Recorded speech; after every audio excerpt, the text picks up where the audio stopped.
The SIM card re-registration exercise, which began on October 1st last year, was originally scheduled to end on March 31st of this year, but was extended by the sector ministry to July 31st due to the fact that over 7.5 million citizens and residents at the time were yet to obtain their Ghana cards to enable them register their SIM cards. Even though the communications minister had vowed not to extend the deadline again, she announced a new extension to September 30th to end the anniversary of its commencement. In addition to this, there was still the genuine concern of many citizens who had still not received the Ghana cards to partake in the registration exercise.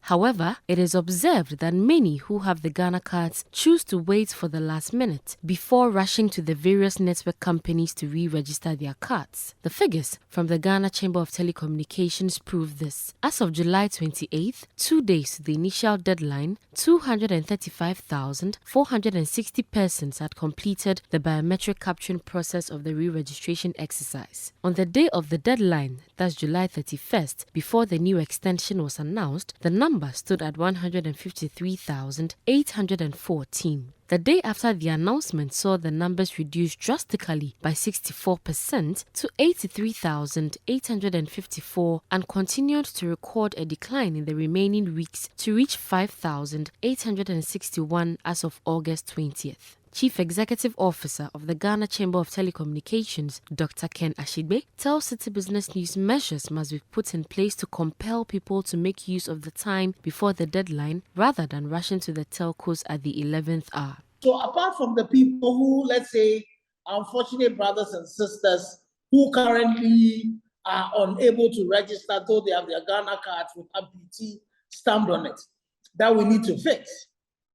About 250,000 people who have also attempted to do their SIM registration, but the system will tell you that data sent already, that the MNOs and NIA needs to deal with. And then we also have Ghanaians in the diaspora who the NIA is yet to do their registration for them, and those who do not have their Ghana cards.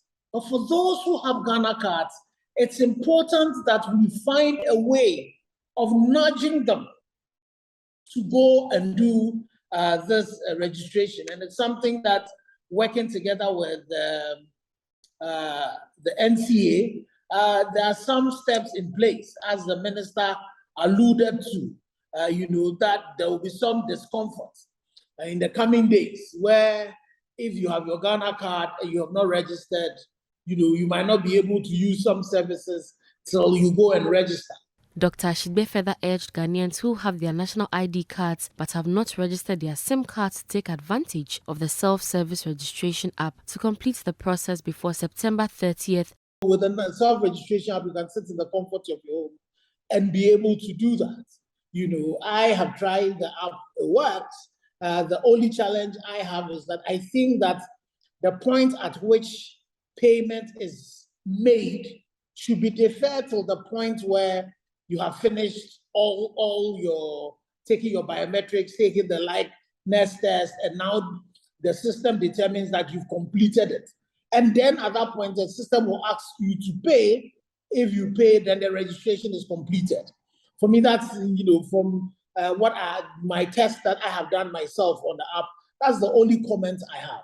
So if you don't want to walk to maybe the nearest MNO office, walk to a place where a banner is hung, even when they bring it to your office, you don't want to do it, then you can sit on your phone.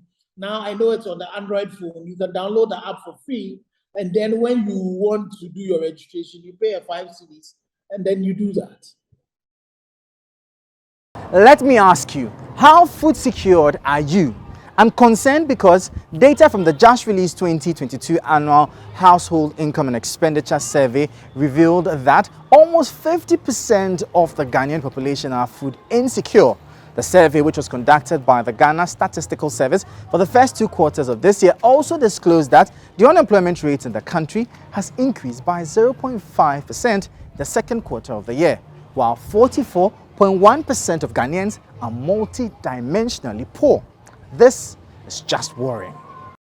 The annual Household Income and Expenditure Survey conducted by the Ghana Statistical Service is being done to obtain quarterly and annual data on household final consumption expenditure and a wide scope of demographic, economic and welfare variables for research, policy and planning. The maiden publication presents highlights from the year's first and second quarter reports on food insecurity, multidimensional poverty and labor statistics in Ghana. According to the survey, 49.1% of the Ghanaian population was found food insecure in the first quarter of the year. This represents 15.1 million of the 30.8 million persons in Ghana. The percentage, however, dropped by 7 percentage points to 42.1% in the second quarter. The government statistician, Professor Samuel Kobna Enim, gives more details into the prevalence of food insecurity in the various regions.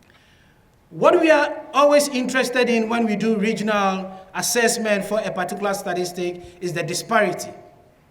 So here we see Greater Accra region having the least food insecurity of about 27.2% in the first quarter of 2022, whereas Upper East region is recording 73.7%. This is showing us about 4 times difference between the region with the highest food insecurity, where we are recording that in the Upper East region 73.7%, and the region with the least food insecurity, Greater Accra region, of 27.3%.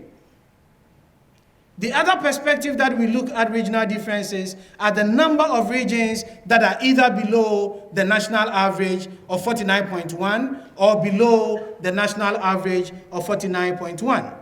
And here we identify about 10 regions that are recording rates higher than the national average.